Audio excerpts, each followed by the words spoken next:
ಅಂಜಲಿ ಕೊಲೆ ಪ್ರಕರಣದ ದುರ್ದೈವ ಸಂಗತಿ ಅಂತ ವಿಧಾನಸೌಧದಲ್ಲಿ ಸಚಿವ ಎಚ್.ಕೆ. ಪಾಟೀಲ್ ಸಂತಾಪದ ನುಡಿಯನ್ನ ಮಾತನಾಡುತ್ತಾರೆ. ಗೃಹ ಸಚಿವರು ಈಗಾಗಲೇ ಅಗತ್ಯ ಕ್ರಮವನ್ನ ತೆಗೆದುಕೊಂಡಿದ್ದಾರೆ. ಇಂತಹ ಘಟನೆಗಳು ಆಗಬಾರದು ಅಂತ ಹೇಳಿದ್ದಾರೆ. ವಿಧಾನಸೌಧದಲ್ಲಿ ಸಚಿವ ಎಚ್.ಕೆ. ಪಾಟೀಲ್ ಸಂತಾಪದ ನುಡಿ ಇದು. ಗೃಹ ಸಚಿವರು ಈಗಾಗಲೇ ಅಗತ್ಯವಾದಂತಹ ಕ್ರಮವನ್ನ ತಗೊಂಡಿದ್ದಾರೆ. ಇಂತಹ ಘಟನೆಗಳು ಆಗಬಾರದಿತ್ತು ಅಂತ ಹೇಳಿ ಎಚ್.ಕೆ. ಪಾಟೀಲ್ ಕೊಟ್ಟಿರುವಂತಹ ರಿಯಾಕ್ಷನ್ ಇದು. ಸಚಿವರು ಈಗಾಗಲೇ ಎಲ್ಲ ಅಗತ್ಯ ಕ್ರಮಗಳನ್ನ ಕೈಗೊಂಡಿದ್ದಾರೆ. ಎರಡನೇ ಘಟನೆ ನಡೆದಿರೋದು ಅತ್ಯಂತ ದುರ್ದೈವಕರವಾಗಿರ್ತಕ್ಕಂಥ ಘಟನೆ.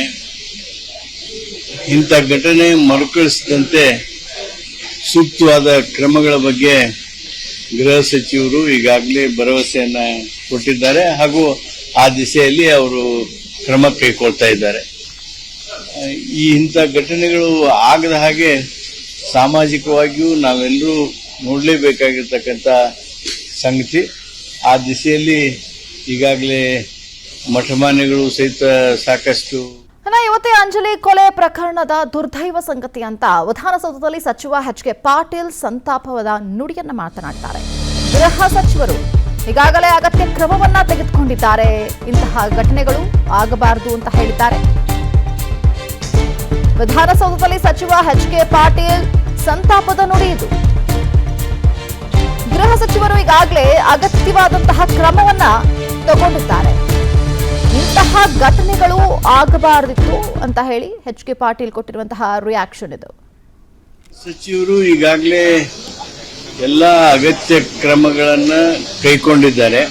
ಎರಡನೇ ಘಟನೆ ನಡೆದಿರೋದು ಅತ್ಯಂತ ದುರ್ದೈವಕರವಾಗಿರ್ತಕ್ಕಂಥ ಘಟನೆ.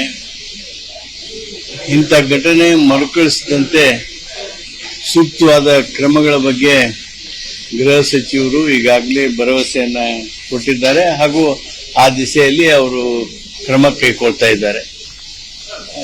ಇಂಥ ಘಟನೆಗಳು ಆಗದ ಹಾಗೆ ಸಾಮಾಜಿಕವಾಗಿಯೂ ನಾವೆಲ್ಲರೂ ನೋಡಲೇಬೇಕಾಗಿರ್ತಕ್ಕಂಥ ಸಂಗತಿ. ಆ ದಿಸೆಯಲ್ಲಿ ಈಗಾಗಲೇ ಮಠಮಾನ್ಯಗಳು ಸಹಿತ ಸಾಕಷ್ಟು. ಇವತ್ತೇ ಅಂಜಲಿ ಕೊಲೆ ಪ್ರಕರಣದ ದುರ್ದೈವ ಸಂಗತಿ ಅಂತ ವಿಧಾನಸೌಧದಲ್ಲಿ ಸಚಿವ ಎಚ್.ಕೆ. ಪಾಟೀಲ್ ಸಂತಾಪದ ನುಡಿಯನ್ನ ಮಾತನಾಡುತ್ತಾರೆ. ಗೃಹ ಸಚಿವರು ಈಗಾಗಲೇ ಅಗತ್ಯ ಕ್ರಮವನ್ನ ತೆಗೆದುಕೊಂಡಿದ್ದಾರೆ.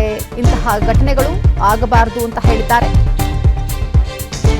ವಿಧಾನಸೌಧದಲ್ಲಿ ಸಚಿವ ಎಚ್.ಕೆ. ಪಾಟೀಲ್ ಸಂತಾಪದ ನುಡಿ ಇದು. ಗೃಹ ಸಚಿವರು ಈಗಾಗಲೇ ಅಗತ್ಯವಾದಂತಹ ಕ್ರಮವನ್ನ ತಗೊಂಡಿದ್ದಾರೆ. ಇಂತಹ ಘಟನೆಗಳು ಆಗಬಾರದಿತ್ತು ಅಂತ ಹೇಳಿ ಎಚ್.ಕೆ. ಪಾಟೀಲ್ ಕೊಟ್ಟಿರುವಂತಹ ರಿಯಾಕ್ಷನ್ ಇದು. ಸಚಿವರು ಈಗಾಗಲೇ ಎಲ್ಲ ಅಗತ್ಯ ಕ್ರಮಗಳನ್ನ ಕೈಗೊಂಡಿದ್ದಾರೆ. ಎರಡನೇ ಘಟನೆ ನಡೆದಿರೋದು ಅತ್ಯಂತ ದುರ್ದೈವಕರವಾಗಿರ್ತಕ್ಕಂಥ ಘಟನೆ.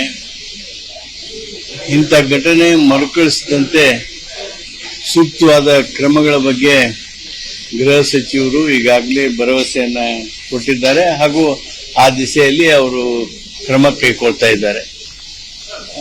ಇಂಥ ಘಟನೆಗಳು ಆಗದ ಹಾಗೆ ಸಾಮಾಜಿಕವಾಗಿಯೂ ನಾವೆಲ್ಲರೂ ನೋಡಲೇಬೇಕಾಗಿರ್ತಕ್ಕಂಥ ಸಂಗತಿ. ಆ ದಿಸೆಯಲ್ಲಿ ಈಗಾಗಲೇ ಮಠಮಾನ್ಯಗಳು ಸಹಿತ ಸಾಕಷ್ಟು. ಅನುಕ್ಷಣದ ಸುದ್ದಿಗಳಿಗಾಗಿ ವಿಸ್ತಾರ ನ್ಯೂಸ್ ಯೂಟ್ಯೂಬ್ ಚಾನೆಲ್ ಸಬ್ಸ್ಕ್ರೈಬ್ ಮಾಡಿ. ಹೊಸ ಸುದ್ದಿಗಳ ನೋಟಿಫಿಕೇಶನ್ಗಾಗಿ ಬೆಲ್ ಐಕಾನ್ ಕ್ಲಿಕ್ ಮಾಡಿ. ಲೇಟೆಸ್ಟ್ ಅಪ್ಡೇಟ್ಸ್ಗಾಗಿ www.vistaranews.com ವೆಬ್ಸೈಟ್ಗೆ ವಿಸಿಟ್ ಮಾಡಿ. ಅಂಗೈಯಲ್ಲೇ ಜಗತ್ತಿನ ಸುದ್ದಿ ತಿಳಿಯಲು ವಿಸ್ತಾರ ನ್ಯೂಸ್ ಕನ್ನಡ ಆಪ್ ಡೌನ್ಲೋಡ್ ಮಾಡಿ.